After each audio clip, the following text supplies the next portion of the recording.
మహబూబాబాద్ జిల్లా గార్లలో కోతులు ప్రజలను తీవ్ర ఇబ్బందులకు గురిచేస్తున్నాయి. దీంతో విసిగిపోయిన ప్రజలు కోతుల బెడద నివారణ కోసం ఏకంగా రాష్ట్రపతికి విజ్ఞాపన పత్రం రాశారు. గార్ల మండలానికి చెందిన ఈశ్వర్లింగం అనే వ్యక్తి కోతుల బెడద నివారించాలంటూ ప్రెసిడెంట్ ముర్ముకు లెటర్ రాశారు. గార్ల మండలంలో పాటు ఇక అన్ని గ్రామాలలో కోతుల బెడద ఎక్కువగా కావడంతో చాలా ఇబ్బందులు ఎదుర్కొంటున్నామని వాపోయారు. చిన్నారులను స్కూళ్లకు పంపాలన్న తీవ్ర ఇబ్బందులు ఎదుర్కోవాల్సి వస్తుందని లేఖలో ప్రస్తావించారు. ఈ విషయంపై రాష్ట్రపతి కార్యాలయం స్పందించి తిరిగి లెటర్ పంపించింది.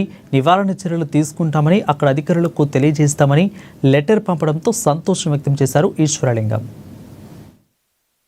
గార్ల మండలం ఈ మధ్యలో దాదాపు ఒక 20 సంవత్సరాల నుండి కోతులు, జంతువులలో ఒకటైన కోతుల ద్వారా మనుషులు మరియు మహిళలు, వ్యాపారస్తులు, రైతులు, ముఖ్యంగా రైతులు, విద్యార్థులు అనేక ఇబ్బందులు పడుతున్నారు. కోతులు రాను రాను ఉత్పత్తి బాగా పెరిగిపోతున్నవి. 2013లో నేను రాష్ట్రపతి గారికి లెటర్ కూడా పెట్టడం జరిగింది. నాకు లెటర్ కూడా ఆయన పంపాడు రాష్ట్ర గవర్నమెంట్కు, జిల్లా కలెక్టర్కి, ఫారెస్ట్ వాళ్ళందరికీ 2013లోనే.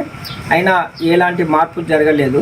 జంతువులని మనం నాశనం చేయమంటలేదు, వాటి బెడద నివారణ చేయమని కోరుతున్నాం. ఎన్నో జంతువులని, విష పురుగులని, ప్రజలకు నష్టమయ్యే వాటిని ప్రభుత్వం అనేక వాటిని కూడా నిర్మూలన చేసింది. కోతులు వలన అందరూ రోడ్డెమ్మటి పోయేటోళ్ళు కూడా, రహదారి అంటే పోయేటోళ్ళు కూడా బతికే పరిస్థితి లేదు. అవి మనుషుల కన్నా ఎక్కువైపోతున్నాయి. పంటలు పండే పరిస్థితి లేదు, కూరగాయలు వేసుకునే పరిస్థితి లేదు. కనీసం లాస్ట్ వరి పంట కూడా వచ్చేసి తింటూ ఉంటున్నాయి.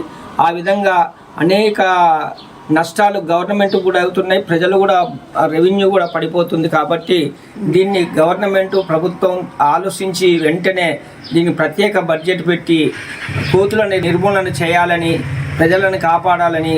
అనేక ఇబ్బందులు పడుతున్నందున దాదాపు రెవెన్యూ కూడా లోటు ఏర్పడుతుంది. కాబట్టి వెంటనే దీని మీద ప్రభుత్వం చర్యలు తీసుకొని వెంటనే నిర్మూలన చేసి బెడద లేకుండా చేసి కాపాడాలని. ప్రజలందరి రెవెన్యూ కూడా, రైతులు దాదాపు వీటి వల్ల పల్లెటూరు గ్రామాలలో కూరగాయలు కూడా పండించుకునే పరిస్థితి లేదు. వ్యాపారస్తులు రోడ్డు వెంట కూడా పని చేసుకొని వ్యాపారాలు చేసే పరిస్థితి కూడా లేదు. రోడ్డు వెంట రహదారి ప్రయాణం చేసే వాళ్ళు కూడా ప్రయాణం చేయకుండా కోతులు వెంటబడి అవి నానా ఇబ్బందులు పెడుతున్నాయి. లాస్ట్కు విద్యార్థులు బ్యాగులు వేసుకొని పోతే విద్యార్థుల బ్యాగులు కూడా గుంజుకొని అవి ఆ విధంగా